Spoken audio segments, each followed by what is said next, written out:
teman-teman, mari kita bongkar. Selama ini, pembahasan Papua sering terjebak pada dua kutub, kebijakan dari pusat dan pendekatan keamanan.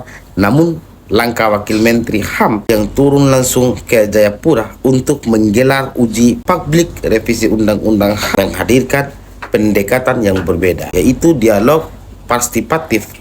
Pesannya jelas, masyarakat Papua tidak lagi diposisikan sebagai objek kebijakan, melainkan sebagai subjek yang ikut menentukan arah kebijakan yang menyangkut hak-hak mereka sendiri. Jikalau dianalisis melalui teori demokrasi partisipatif, kebijakan publik harus memiliki legitimasi yang lebih kuat ketika masyarakat yang terdampak langsung diterlibatkan dalam proses perumusannya. Dalam konteks ini, perlibatan tokoh adat, akademisi, aktivis, dan masyarakat Papua menjadi penting agar revisi UU HAM tidak hanya lahir dari pandangan birokrasi, tetapi juga dari realitas sosial yang hadapi masyarakat di lapangan. Dalam pandangan ini, teori pengakuan negara tidak cukup hanya memberikan perlindungan hukum secara formal. Negara juga harus mengakui identitas, budaya, dan tabat kelompok masyarakat yang beragam.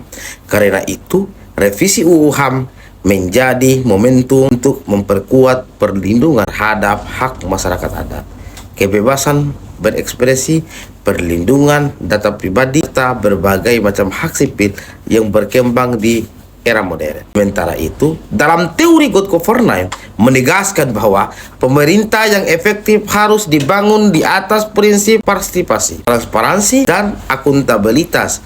Uji publik yang dilakukan secara langsung di Papua dapat dipandang sebagai upaya memperkuat kualitas data kelola kebijakan HAM agar data lebih responsif terhadap kebutuhan masyarakat dan tidak hanya bersifat top down.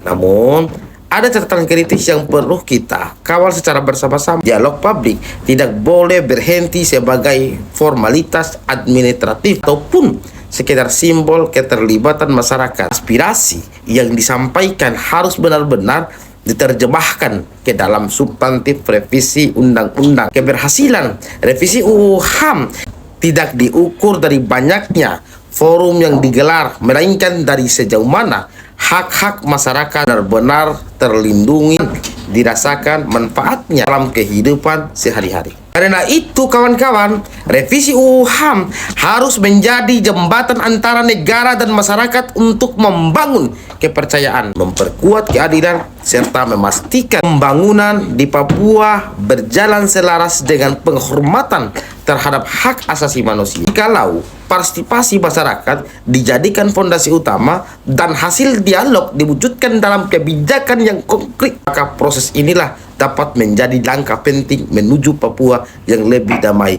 inklusif, dan sejahtera dalam bingkai Indonesia, kawan-kawan. Canamkan itu.